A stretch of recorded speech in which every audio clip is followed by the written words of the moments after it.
Welcome to texture math. आज के session में हम DB2 SQL का एक और फंक्शन कवर करेंगे जो है मैक्स।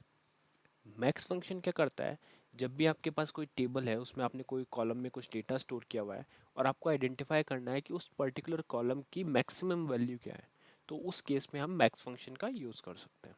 ठीक है, तो ये मैक्सिमम वैल्यू को रिटर्न करता है। अब क्वेश्चन आता है कि इसको हम एसक्यूएल आरपीजीएल में कैसे यूज़ करेंगे। क्या हम इसके थ्रू अपने प्रोग्राम में वैल्यू को रिट्रीव कर सकते हैं। और दूसरा क्वेश्चन ये है कि नॉर्मल जो अगर हम DB2 SQL क्वेरी रन करते हैं तो वहाँ पे इसको किस तरह से यूज़ किया जा सकता है। तो उसको समझने के लिए मैं सबसे पहले आपको टेबल का डेटा दिखाऊंगा जिसके ऊपर हम ये ऑपरेशन परफॉर्म करेंगे, और फिर इसको एसक्यूएल आरपीजीएल में कैसे यूज़ होता है वो देखेंगे। तो मैंने यहाँ पे एक क्वेरी रन की, शर्मित1/table1। ठीक है, तो यहाँ से हम डेटा सेलेक्ट कर रहे हैं। एंटर जैसे हिट करते हैं यहाँ पे काफ़ी सारे कॉलम है। तो इस कॉलम से सपोज मुझे ये आइडेंटिफाई करना है कि ईयर ऑफ सर्विस है वो मैक्सिमम किसका है। ठीक है, यहाँ पे एम्प्लॉय आईडी है डिफरेंट डिफरेंट, किसी ने 5 ईयर वर्क किया है, किसी ने 3, किसी का 12 है। तो अभी तो हमारे पास लिमिटेड डेटा, तो हम यहाँ से देख के भी बता सकते हैं कि 20 वाला मैक्सिमम है। बट सपोज आपके पास बहुत सारा रिकॉर्ड्स हो, लैक्स ऑफ रिकॉर्ड हो, तो उस केस में आप क्या करोगे, आप इस कॉलम पे मैक्स फंक्शन को अप्लाई कर दोगे। तो जैसे ही मैक्स फंक्शन इस पर अप्लाई होगा तो वो उसकी मैक्सिमम वैल्यू को रिटर्न करेगा। ठीक है, देखते हैं कैसे एसक्यूएल आरपीजीएल में इसको यूज़ कर रहे हैं। तो यहाँ पे मैंने क्या किया, सबसे पहले एक कांस्टेंट डिक्लेयर किया 5 टाइम्स जीरोस के साथ में, और फिर एक रिजल्ट वेरिएबल रखा। अब ये रिजल्ट वेरिएबल क्या करेगा, जो भी आउटपुट हमारे को वहाँ से मिल रहा है हम उसको इस रिजल्ट वेरिएबल में स्टोर करेंगे। करेक्ट। और ये 3 लाइन क्या करेगी, ये कमिट को स्टार डन पे सेट कर देगी। ये ऑप्शनल है आपके लिए, अगर आप कोई मॉडिफिकेशन नहीं कर रहे हो तो आप ये 3 लाइन स्किप भी कर सकते हो, टेबल में अगर कोई मॉडिफिकेशन नहीं हो रहा है तो। ठीक है, उसके बाद में हम देखते हैं हमारे पास जो जो मेन क्वेरी हम यहाँ पे एग्जीक्यूट कर रहे हैं वो है exec SQL select max of years of service।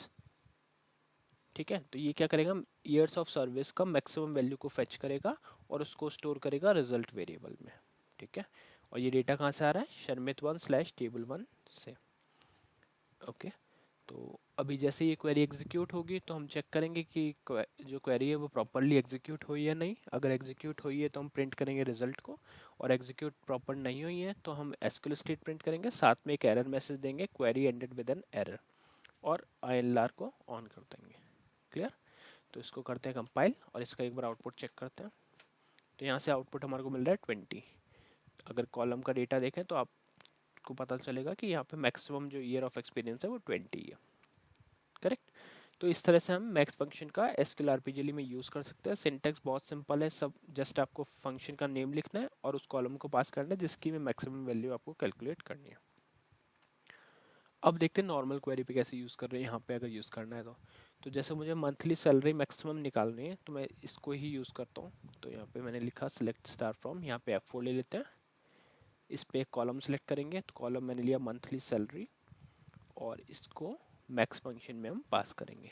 तो ये डाल दिया मैंने मैक्स, और यहाँ पे एंटर हिट कर दिया। तो यहाँ पे मैक्सिमम जो सैलरी आ रही है वो 7,500 रुपीज़ आ रही है। ठीक है, तो इससे क्लियर हो गया कि कैसे आप कोई सा भी कॉलम जहाँ पे ये अप्लाई कर सकते हो मैक्सिमम वैल्यू के लिए एलिजिबल होना चाहिए। मतलब ऐसा नहीं कि आप कोई कैरेक्टर्स के ऊपर ये अप्लाई कर रहे हो। ठीक है, तो आप जैसे भी जो भी न्यूमेरिक वैल्यूज़ हैं उसके ऊपर ये फंक्शन यूज़ करके आप उस पर्टिकुलर कॉलम की मैक्सिमम वैल्यू को फैच कर सकते हो। तो इस सेशन के लिए इतना ही था। नेक्स्ट सेशन में बाकी टॉपिक डिस्कस करेंगे। So thank you for watching texture में।